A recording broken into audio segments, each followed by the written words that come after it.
Halo teman-teman, selamat datang di episode kedua dari PPHBI Talk, di mana kita berbagi pengetahuan tentang hukum dan bisnis.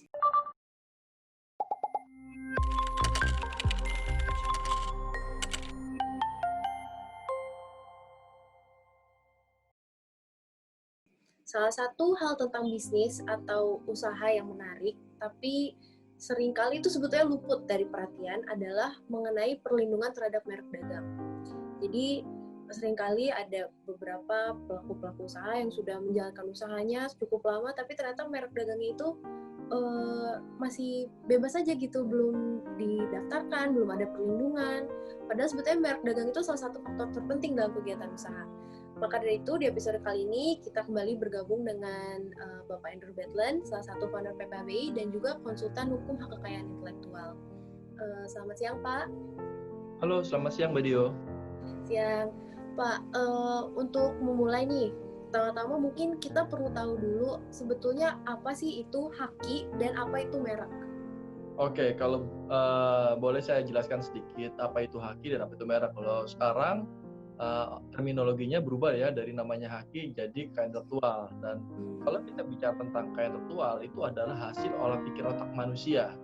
Di bidang apa? Di bidang seni, sastra, ilmu pengetahuan, terus teknologi gitu. Dan salah satunya tanda yang dipergunakan dalam perdagangan itu pemaparan yang disampaikan oleh WIPO gitu. Terus apa itu jadi Pak? Itu adalah namanya hasil olah pikir otak manusia. Tadi bisa dibagi secara besar gitu, dibagi menjadi dua, Mbak Dio. Yang pertama yang disebut sebagai cipta, yang kedua disebut sebagai kekayaan industri gitu. Walaupun belakangan ini kita sama-sama tahu bahwa dunia cipta juga sudah masuk ke dalam dunia industri ya, seperti film kan, sekarang kita kenal sebagai industri perfilman. Tapi secara garis besar, kalau saya ulangi lagi, haki itu dibagi menjadi dua. Yang pertama cipta dan yang kedua adalah kekayaan industri. Nah, kalau cipta, kalau kita bicara tentang cipta, kita itu bicara tentang tiga hal, yaitu bicara tentang seni, sastra, dan ilmu pengetahuan. Jadi kalau udah berbau seni, berbau sastra, dan berbau ilmu pengetahuan, nah itu masuk dalam kategori cipta. Dan yang kedua, kekayaan industri. Nah, di sini tadi yang kita mau bahas ya kan, salah satunya merek. Jadi kekayaan industri apa saja? Secara garis besar, kekayaan industri itu kurang lebih dibagi ada 6 ya Mbak Dio ya. Yang pertama adalah paten, merek, rahasia dagang, DTLST, desain tata sirkuit terpadu. Terus ada apa lagi ya, saya sampai lupa. Mungkin perlindungan varietas tanaman ya, perlindungan varietas tanaman dulu masuk di dalam kekayaan industri, tapi sekarang bergeser ke dalam tempatnya Kementerian Perhutanan kalau nggak salah ingat ya. Ada DTLST, merek, satu lagi desain industri gitu. Ya.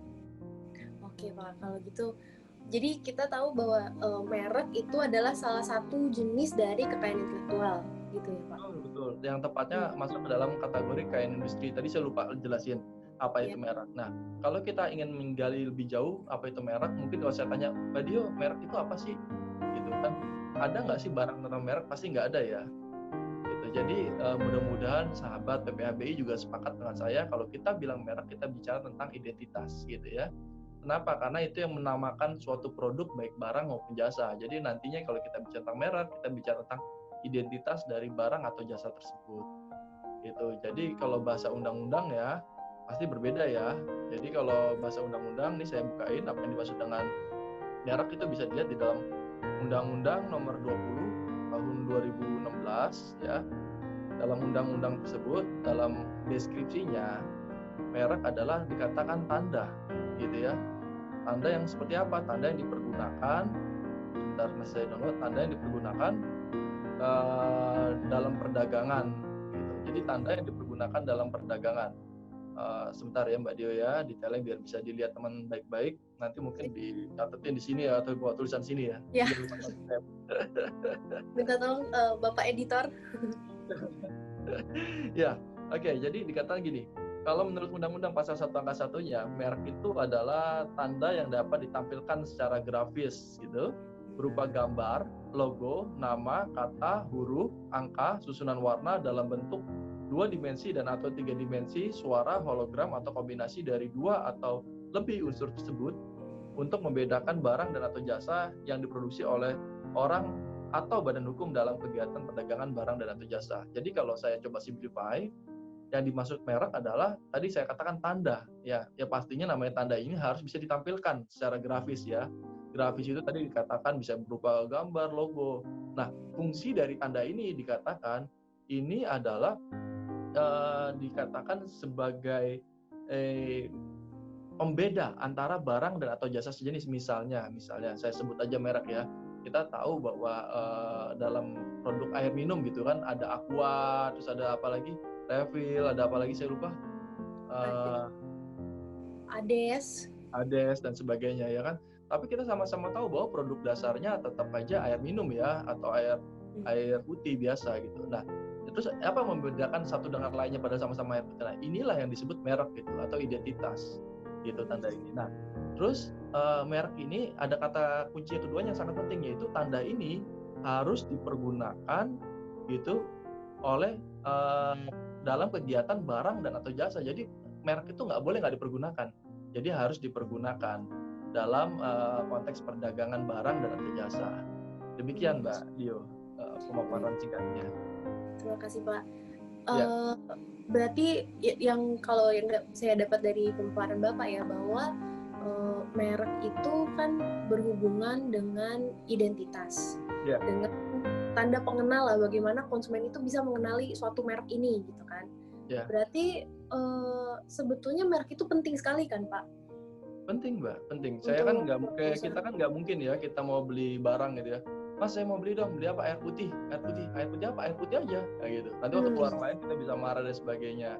Dan itulah pentingnya merek gitu ya, karena kita pasti ingin menyebutkan barang atau jasa yang mau kita beli. Nah di dalam konteks tertentu, kalau merek begitu kuat, bahkan seringkali merek itu bisa menggantikan nama barang dan atau jasa itu sendiri. Misalnya, contoh yang paling gampang kalau kita ke warung ya, kita ke warung kita beli aja, kita mau beli air putih pasti kita sebutnya, Mas kita mau beli dong Aqua gitu ya. Pada saat dikasih merek lain, mohon maaf saya sebut merek seperti Prima dan sebagainya, kita juga nggak protes gitu ya.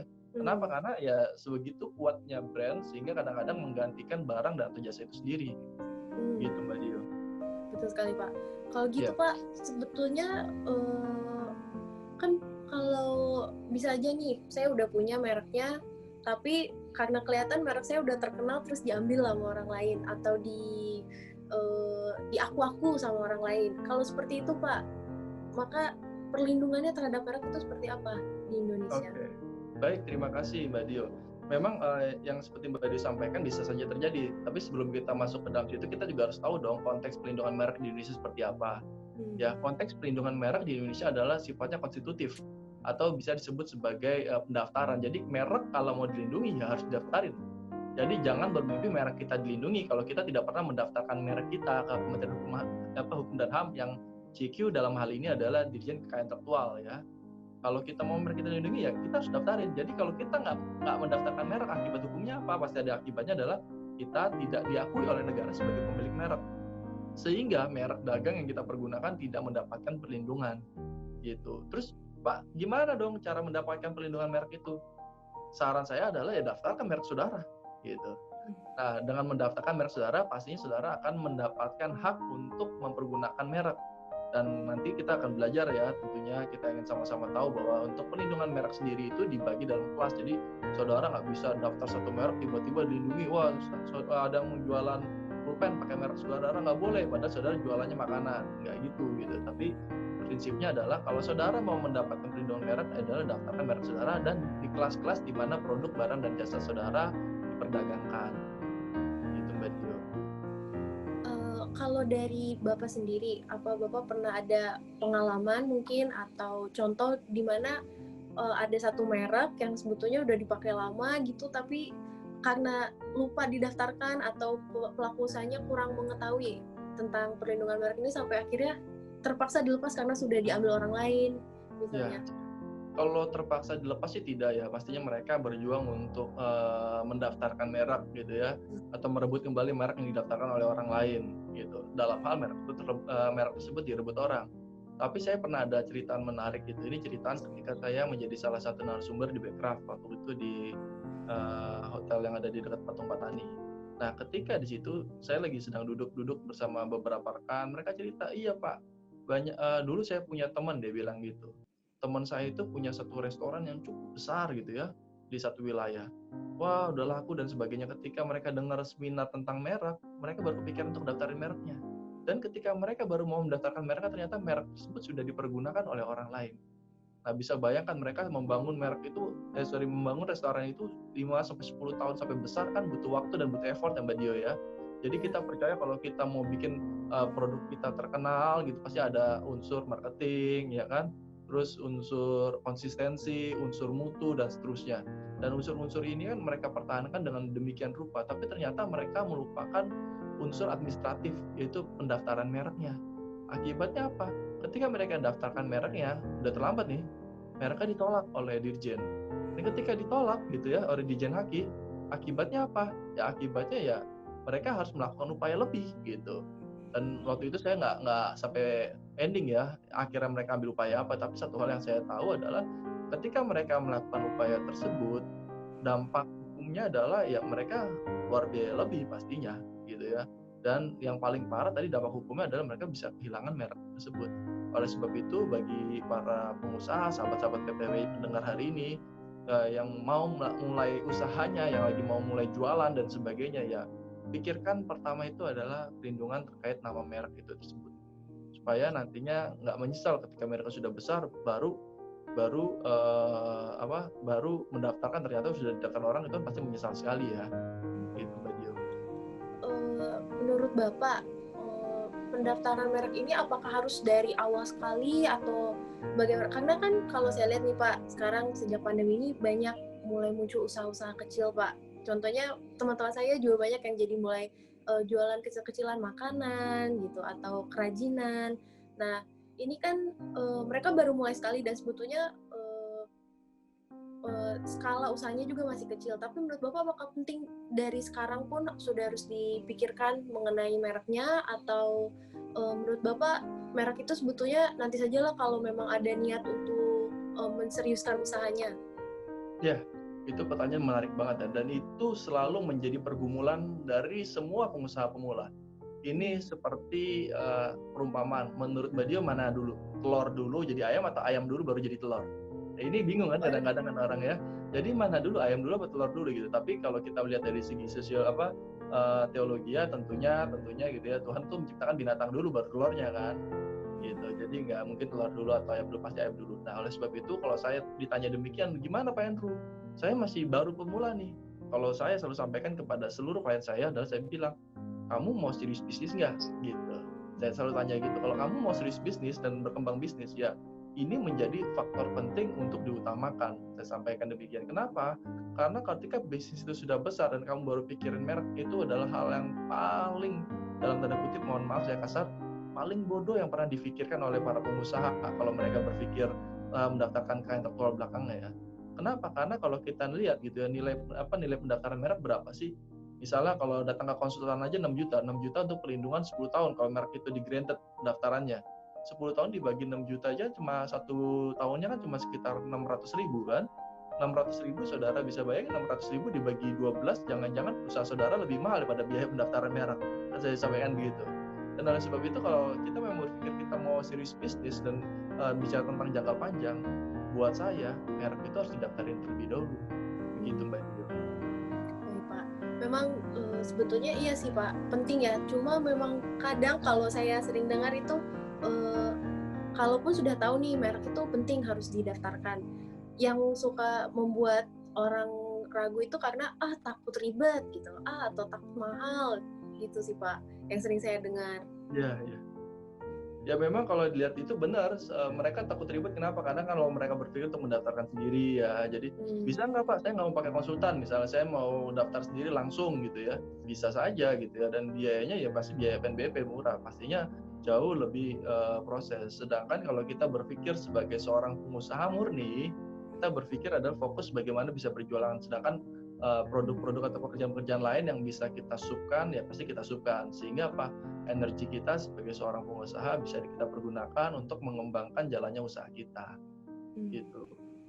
Jadi kita bisa fokus kepada usaha kita, tapi sambil berjalan paralel pun perlindungan terhadap merek ini sedang diupayakan gitu ya Pak. Iya, betul, betul. Baik Pak, terima kasih Pak Andrew untuk pemaparannya. Setelah kita simak bersama, sekarang semoga kita sudah lebih tahu seberapa pentingnya itu merek, terus dan bukan hanya perlindungan merek ya, tapi sebetulnya apa itu merek pun kita semoga sekarang sudah lebih tahu, jadi lebih tahu juga seberapa penting perlindungan merek itu. Semoga PPAB Talk kali ini bisa menjadi bahan pertimbangan bagi kita semua, terutama teman-teman yang mungkin baru mulai usaha di masa pandemi ini. Terima kasih telah menonton video ini hingga akhir. Sampai bertemu di episode selanjutnya.